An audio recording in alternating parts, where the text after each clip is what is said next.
պարտեզի շինարարության հետ կապված, ծախսված գումարների, մսխումների հետ կապված, դրա մասին հարց է բարձրացնում, հետո հետևում է թաղապետի զանգը, սեռական բնույթի հայհոյանքները, որին ի պատասխան Արթուրը եւ Մեսրոպ Մանուկյան Երևանի ընդդիմադիր ավականու անդամը քաղաքական ակցիա են իրականացնում եւ այն ինչ ասել է թաղապետը շատ բան ձևով, պատկերավոր ձևով նկարի հետ կապված են անում եւ հաջորդ օրը բոլորիս հայտնի ծեծն է լինում։ Թաղապետը իր ընդունարանում ծեծում է Արթուր Չախոյանին։ Ուսրան հետևում է քաղաքացիական պայմանագիր խմբակցության հայտարարությունը քաղաքապետարանի, որ իբր քննադատելով այս երևույթը, բայց որոշ շատ շեշտը դնում են, այ բայց իրավապահները ինչի մի օր առաջ չեն հստակ գնահատական տվել ու դրան արդեն հետևում այն, որ ի վերջո ավելի խիստ մեղադրանք է դրվում ծեծվողի վրա, քան այն մարդու վրա, ով ծեծել է։ Ու ինչ է ասում հետաքրքիր է Նիկոլ Փաշինյանը դրա հետ կապված, ասում է դե ընդհանուր այսպես չընդունելով բռնությունը, ասում է դե մարդ հա կարող է ինքնատիրապետումը կորցնել։ Հիմա օրինակ երբ Արմեն Գրիգորյանը անհաջող միտք է արտահայտել ժամանակին, դրա դիմաց չեն ասել, մարդը կարող է սխալ արտահայտվել, այլ տարել են կալանքի ու ի վերջո այդ մարդը մահացել է դատարանի դահլիճում։ Երբ օրինակ գիտնական Ղարիբ Բաբայանը բորբոքվել է ադրբեջանցիների հետ ադրբեջանական ակցիայից Հայաստանի Հանրապետության հրապարակում, չեն ասել մարդը տուն-տեղ կորցրած, ամեն ինչ կորցրած ու սխալ բան չի էլ ասում, այլ կալանքի միջնորդություն են ներկայացնում ամեն դատարան։ Երբ որ Վազգեն Սաղաթելյանն ու Նարեկ Սամսոնյանը եթերից խոսում են YouTube-յան ալիքով բավական բաց իշխանությունների մասին, չեն ասում, մարդեն ի վերջո էլի սխալ բան երևի թե չեն ասում, այլ տանում են կալանքի մի հատ էլ դեմքը սեղմելով ասֆալտին այդ ձևերով։ Կա Սարգսի Օհանջանյան եւ Նարեկի Մութաֆյան դեպքը, նույն ձև դատավորին ասել են օրինակ դուք ձեզ համարում եք Նիկոլ Փաշինյանի որակումները ընդունում եք, վնգստացող դատավոր համարում եք։ Տեղը, հանգիստ նստի տեղը, մատդ էլ իջացրու, հանգիստ, քո խոսքը ինձ հաճելի չէր, բայց ես նստի տեղը,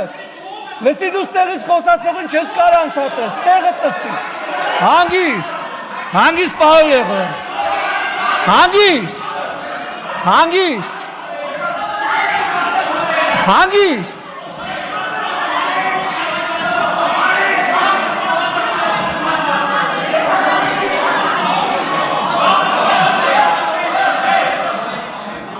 ուրեմն հանգիստ, սիրելի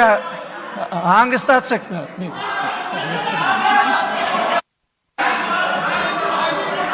հատ հանգստացեք, Նարեկ ջան հանգիստ, Պարոն Եղոյան ձեր տեղը նստեք, Գառնիկ Դանելյան ձեր տեղը նստեք, Լևոն Քոչարյան դուրս եկեք դահլիճից,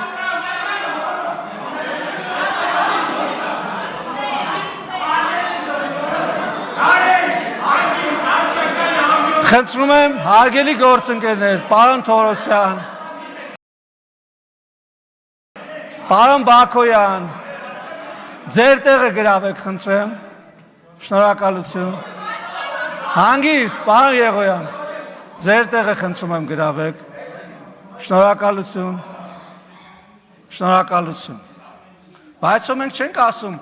ես շարունակեմ ելույթս, չենք ասում, ժողովուրդը ինչ է ասում, Թալանչիները ասում, անհայրենիք դավաճանները ասում այդ հոկտեմբերի 27-ից հետո, որ լրագրողների հետ պետք է խոսային, որ պետք է Հելներ Պարզաբանում տար երկրի ղեկավարը հոկտեմբերի 27-ը տեղի ունեցել երկրում, ասում թռաշված չի։ Ինչ-որ դեմքի հիստերիկ շարժումներով ու ներվային հիստերիկ պահվածքով։ Այդ եք տեսել Մարտի մեկին ասում է, մարդիկ դուրս էին գալիս, կրակում էին, հետո թաքնվում էին մյուս մարդկանց հետևը։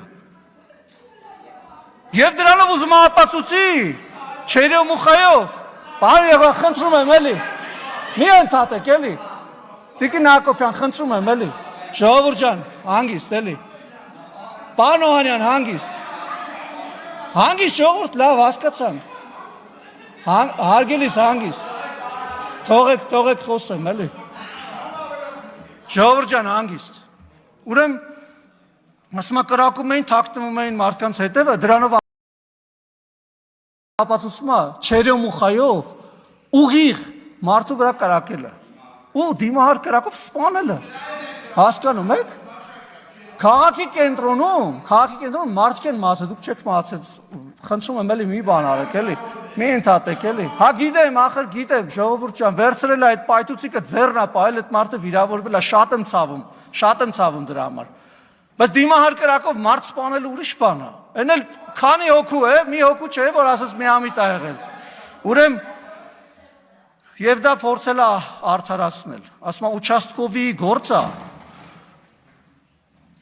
հիստերիկ պահվածքով դեմքը ծռելով էլ խոսում է, մարդկանց վրա դախարը ազդում է, բայց ըստ մենք դες բաներ չենք ասում ստեղից,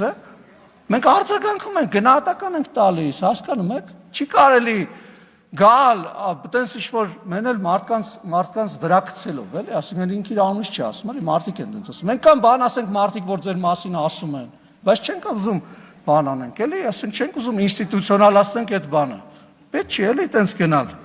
ասում է չկա ոչ մի լումա ապօրինի գույք, պատկերացնում եք, ուրեմն բանը, կգնաք այդ ցուցմունքը, որ տալիս եք այդ արդարացումները, կգնաք դատարանում կասեք ոչ մի լումա ունեք, չունեք, մարդիկ ամեն ինչ գիտեն, բայց այտենց պաշտոնավարել եք բանը, միլիարդներ եք կուտակել, այդ ո՞նց եղավ, ո՞նց եղավ այդ, Ղարաբաղը հանձնելուց են խոսում, Ղարաբաղը հանձնվել է ամեն մարդու ընդեղից գնալով, դուք խրախուսել եք ընդեղից լիքը մարդ է գնացել, այդ թվում եկել է Հայաստանում պաշտոններ է զբաղացրել,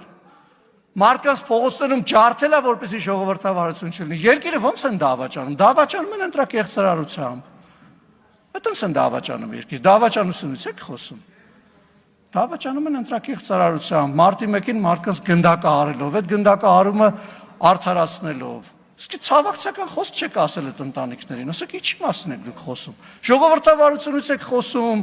անշարժ բանից եք խոսում, կոռուպցիայից եք խոսում։ Լուրջ դուք դրա իրավունքը բարոյական ունեք ընդհանրապես։